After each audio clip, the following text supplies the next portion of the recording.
Hello, hello, bonjour tout le monde. Voilà, il est 13 heures. Nous sommes mercredi 22 avril et je suis avec vous pour un nouveau Facebook Live sur le sujet de préparons demain et inspirons-nous avec la nature. Apprenons pour demain avec la nature. Je voudrais vous parler euh, de ce que nous vous préparons pour demain.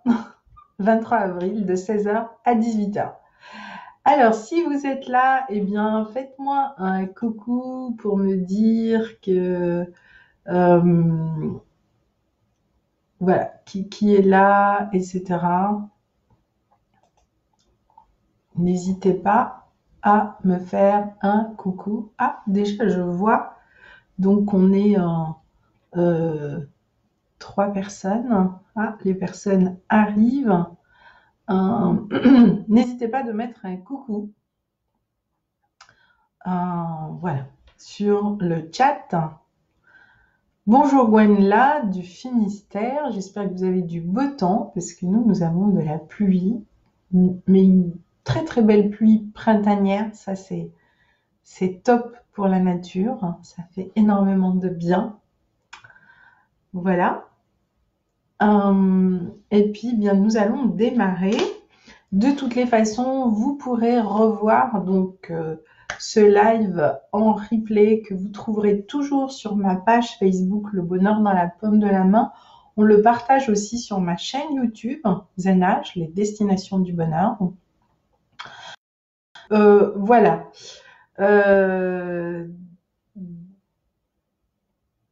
Delph, alors bonjour. Ce qui serait bien aussi, c'est que les gens vous mettiez vos noms et prénoms complets. Voilà, que l'on n'écorche pas des prénoms et des noms. Bonjour Anne-Céline.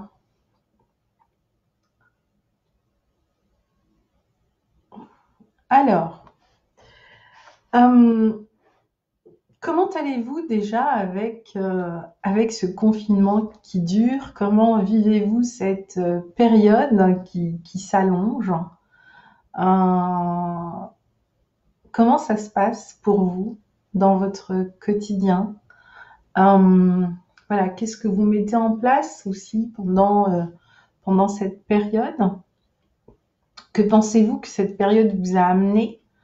Euh, Quel type de réflexion justement ça a amené en vous? Euh, et tout simplement, comment vous la vivez, comment vous la ressentez? Est-ce que c'est une source d'angoisse, d'inquiétude? Est-ce qu'au contraire, cette période a été pour vous une période d'introspection profonde, de co-création avec vous-même, de remise en question de vos fondamentaux et de justement les faire évoluer vers autre chose. Donc n'hésitez pas à me mettre dans le chat, voilà comment vous gérez cette période de pause printanière que la nature nous impose quelque part, que la terre nous impose.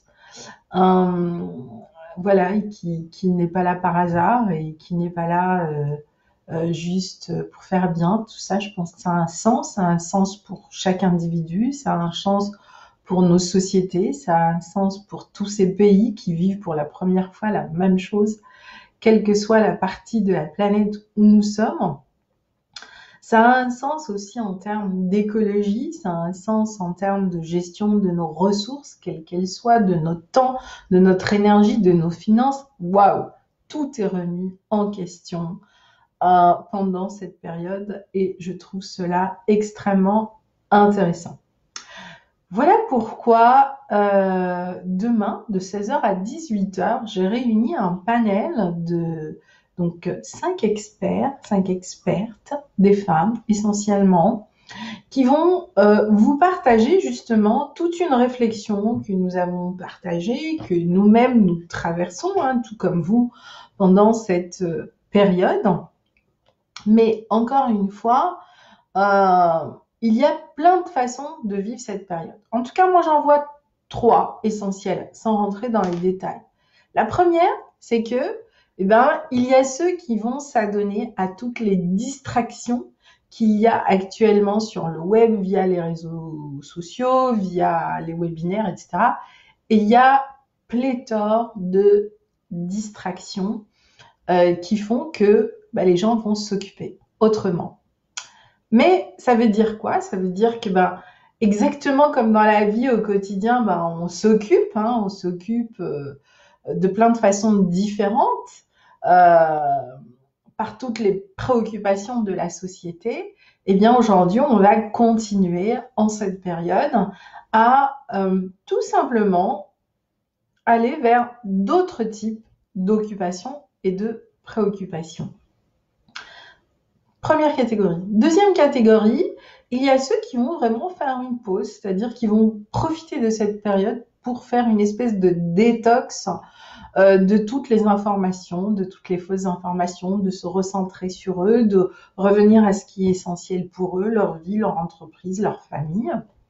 Et puis, il y a ceux qui vont finalement se dire, c'est une pause que je vais mettre à profit pour évoluer, pour apprendre, pour faire autre chose, pour mettre en place mon plan B, voire pour aborder ma transition de vie, ma transition écologique, ma transition professionnelle. Et donc, il est clair que les résultats, en fonction de ces 3 scénarios, ne seront pas les mêmes. D'autant que nous nous préparons à une crise économique sans précédent. Je veux dire, on peut se mettre des œillères, mais la réalité, c'est que le plus dur, c'est ce qui nous attend à la sortie du confinement. Et comment allons-nous gérer cette période? Et je peux vous dire qu'il y a plein aujourd'hui de spécialistes et d'experts qui se disent connaître les solutions après les crises. C'est très compliqué d'amener ce type de solutions tant qu'on ne les a pas réellement vécues, mis en place, testées, etc. Mais en même temps, nous allons apprendre. La vraie question est, allons-nous pouvoir relever ce défi en 3 ans ou en moins que 3 ans? Mais sachez qu'il nous faudra au moins 3 bonnes années pour rétablir cette crise économique et pour réhabiliter des nouveaux écosystèmes financiers, professionnels, entrepreneurial, etc. Il faudra bien 3 ans. Un minimum, en tout cas. Voilà. Alors que vous avez vu la nature, il lui a fallu quelques semaines pour se régénérer. Et aujourd'hui, on voit réapparaître des espèces qu'on ne voyait plus. On voit ce qu'on appelle une recolonisation des écosystèmes par des espèces autochtones ou des espèces endémiques ou des espèces spécifiques à certaines zones comme les zones humides, par exemple, etc., etc. Et ça, c'est juste magnifique parce que la nature, elle, finalement, il lui faut beaucoup moins de temps pour se régénérer. Il y a peut-être là, d'ailleurs, une leçon. Il y a peut-être là une interrogation à se poser. Comment fait-elle pour se régénérer aussi vite? C'est une des questions qu'on abordera demain. Quelles sont les stratégies de la nature, finalement, qui font que, elle arrive à se réhabiliter, à s'auto-régénérer, à s'organiser? Mais quelles sont aussi les conditions? Parce qu'elle ne peut le faire que dans certaines conditions. Ça, c'est un des sujets que nous abordons demain. Le deuxième sujet, c'est avec Edith. Donc, Edith est vraiment une spécialiste de l'ikigai. J'ai rarement rencontré des personnes qui sont capables de l'expliquer et de le mettre en action comme Edith Lassia. Edith Lassia va vraiment demain vous ramener à votre socle, à votre don véritable et à le mettre en perspective grâce à la démarche de l'ikigai. J'ai aussi fait appel à Chris Montel, qui est une femme absolument incroyable et qui a créé la formation et le coaching Lean Leader. Donc, c'est une femme qui ne s'adresse qu'aux femmes dans le domaine du leadership. Et demain, au fait, avec Chris, nous allons aborder une question aussi qui est essentielle et que vous pouvez revisiter pendant cette période, vos valeurs. Mais finalement, comment connaître sa vraie valeur? Moi, je dis souvent, quand mes clients me disent oui, bah moi, ma valeur, c'est l'amour, la gratitude, la bienveillance. Très bien, mais tout le monde dit ça en fait. Je connais pas d'entreprise qui ne mette pas en avant le bien-être, le ceci, cela. Mais quand on regarde dans la réalité, dans les faits, c'est pas du tout ça qui met en place, ou alors c'est comme une espèce de placebo, mais c'est pas concret. Et Chris a mis en place une démarche qui est extrêmement intéressante, qui est la valeur et l'anti-valeur. En effet, pour bien découvrir ces valeurs, bien il y a un moment, il faut aller vers cette anti-valeur, c'est-à-dire vers cette partie-là qui nous fait souffrir, qui nous montre un chemin différent, qui nous amène à des pratiques différentes. Et entre les deux, c'est la balance alchimique. Et vous m'entendez souvent parler d'alchimie.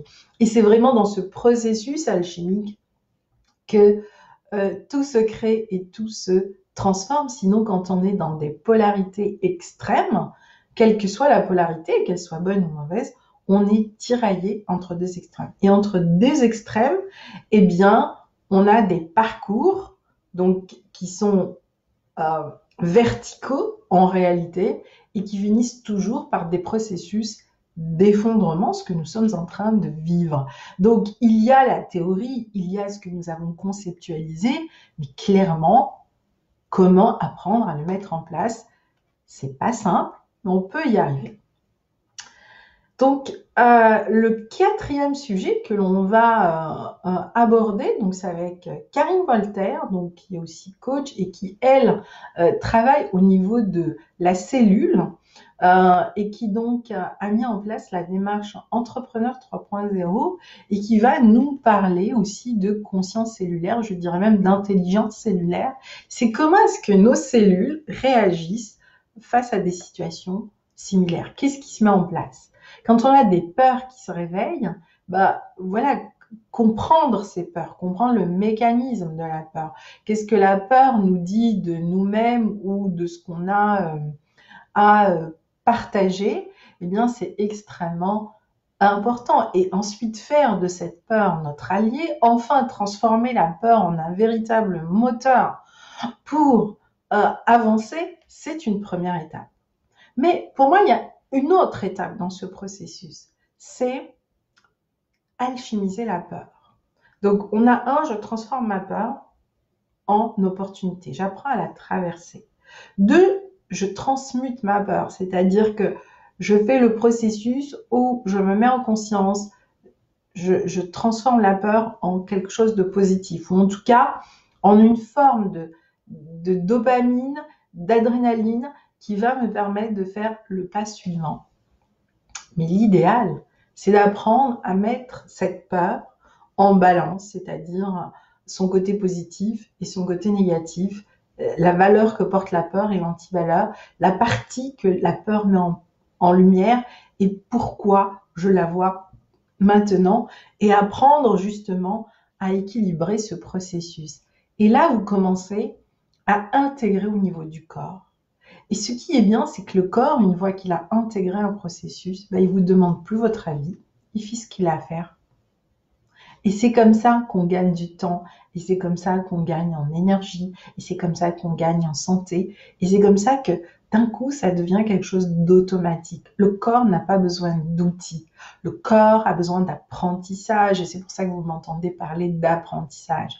Le mental a besoin d'outils. Mais la mauvaise nouvelle, c'est que il lui en faut beaucoup des outils.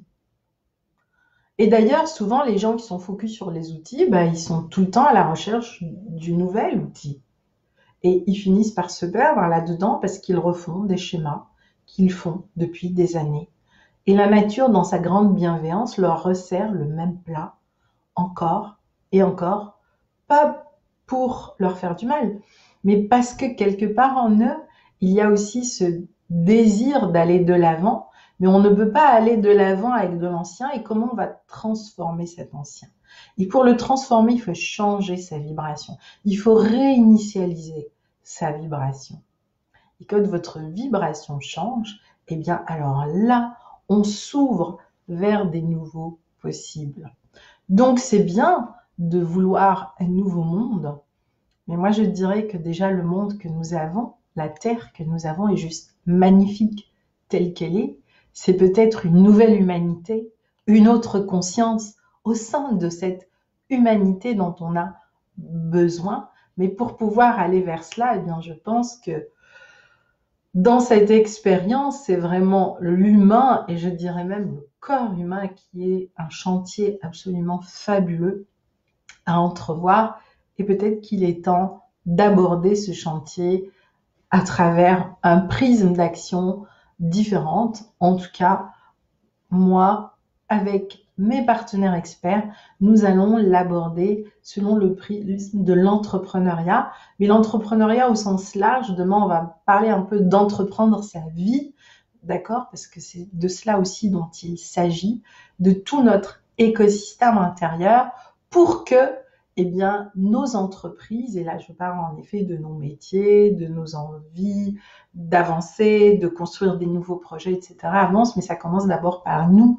Et demain, on va essentiellement parler de nous avec des prismes, avec des entrées différentes en lien avec toute cette, j'ai envie de dire, biodiversité humaine qu'est chaque individu. Déjà, on n'a pas qu'un corps, on a plusieurs corps, en tout cas, il y en a déjà 3, et qui ne sont pas des moindres dans notre corps physique, notre corps émotionnel et notre corps psychique, mais on a aussi nos corps subtils, etc., etc. Et donc ça, ce sont autant d'aspects de nos personnalités qui s'expriment à nous, pas nécessairement tout en même temps, mais à des périodes différentes de notre vie, en fonction de nos besoins, de nos envies, mais aussi de notre évolution. Et donc, c'est d'abord apprendre à vivre avec son corps, et j'ai envie de dire, ensuite, c'est vraiment d'apprendre à vivre avec ses corps en harmonie. Donc, on va aussi aborder vraiment tous ces aspects-là. Et on va enfin finir avec un dernier point qui est avec Christine. Et Christine va vraiment nous parler de notre relation à nous-mêmes, aux autres, et notre relation à l'amour.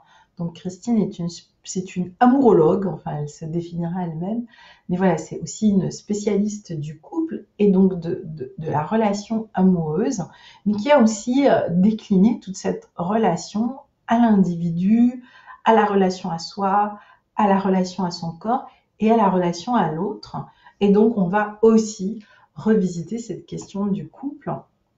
Et Dieu sait que pendant cette période aussi, eh bien, où les uns et les autres sont confinés, le couple est vraiment aussi, je dirais, voilà, il est aussi challengé dans son quotidien, dans la relation à l'autre, dans définir mon espace, etc., etc. Et ça commence aussi par mon espace de vie, mon espace familial, etc.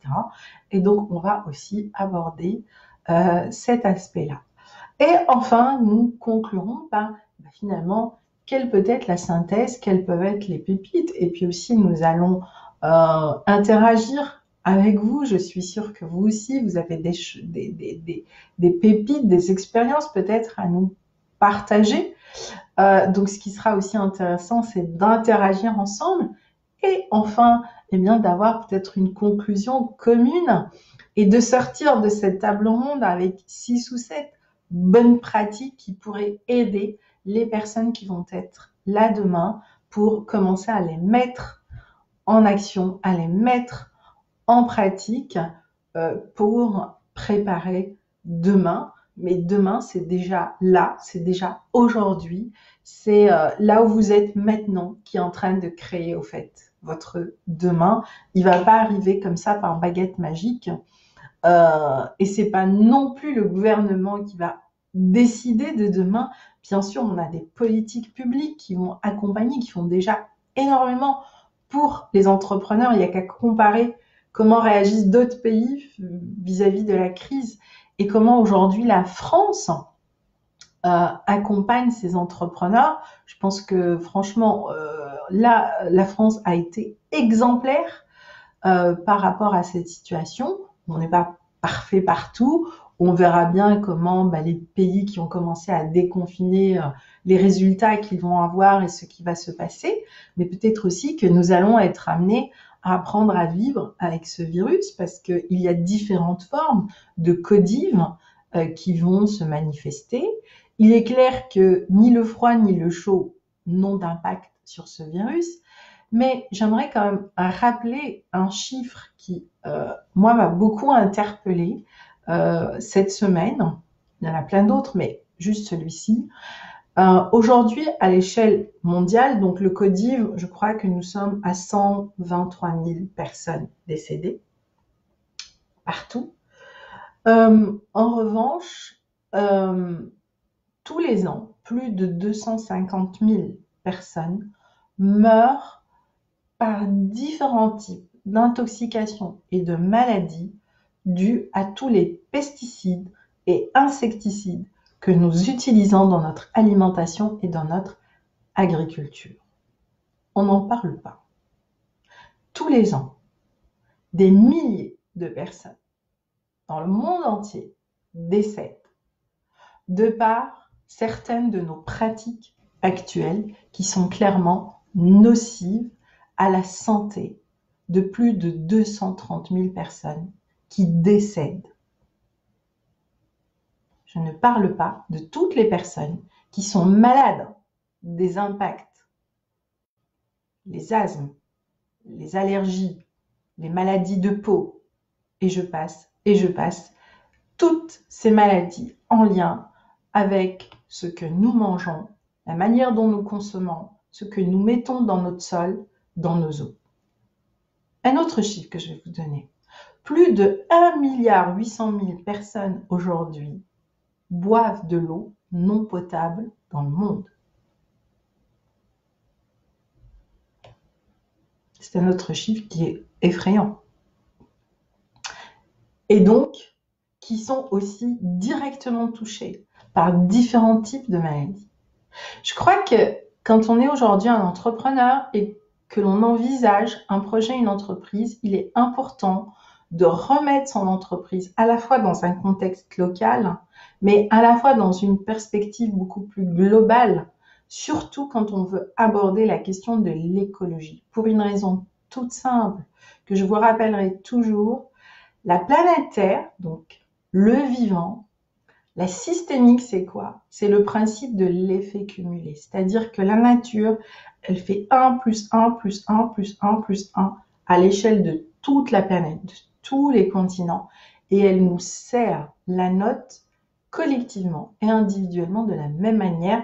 Et c'est vraiment la grande leçon. Il y en a plein que Corona-19, que le Codiv-19 nous a apporté. Mais en tout cas, il nous explique aujourd'hui par cette pause globale, tous les pays, tous les individus, quels que l'on soit, nous sommes confinés chez nous, c'est pour nous expliquer que nous sommes tous sur le même bateau et que ce bateau, quand il gère ses machines, donc vous avez compris, c'est la planète Terre, et elle fait le réglage de tous les boulons, mais il faut que toute la machine marche de la même manière. Vous m'entendez souvent parler de l'empreinte écologique. C'est ça l'empreinte écologique, quand on rentre dans le détail de la petite cellule, c'est comme ça que ça se passe. Et donc, on ne peut pas continuer à ne pas voir tous ces états de fait qui sont réels et qui commencent à avoir un impact.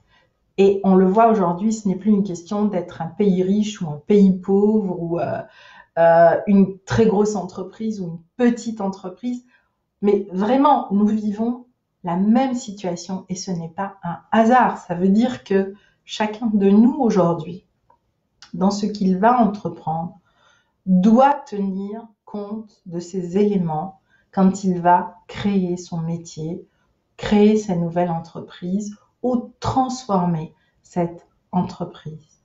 Et ça veut dire aussi qu'il y a un chantier, mais énorme sur un plan économique à créer.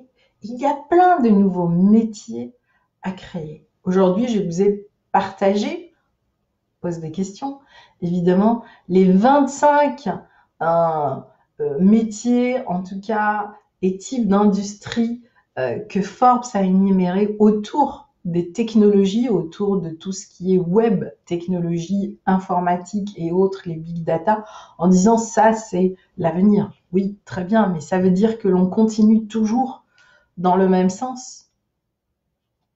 Est-ce que c'est bien vers là qu'il faut aller? Je pense que si clairement nous ne tirons pas les leçons de ce que nous vivons actuellement, eh bien je pense que Corona-19 est un teaser, tout simplement, de ce qui nous attend dans les 5-10 ans qui viennent. Parce qu'aujourd'hui, la réalité, c'est qu'on ne veut pas entendre les chiffres, on manipule les chiffres, on manipule les données, ça devient comme un quotidien que les informations, etc., nous relaient tous les jours, c'est presque, ça devient des banalités, mais voilà, je crois qu'aujourd'hui, cette situation, pour moi, voilà, il y a vraiment une conscience euh, qui est là et qui nous interpelle sur ce que nous avons peut-être à changer, à guérir, à transformer, chacun dans son domaine, chacun selon ses aptitudes, chacun selon eh bien, la valeur qu'il a envie de transmettre.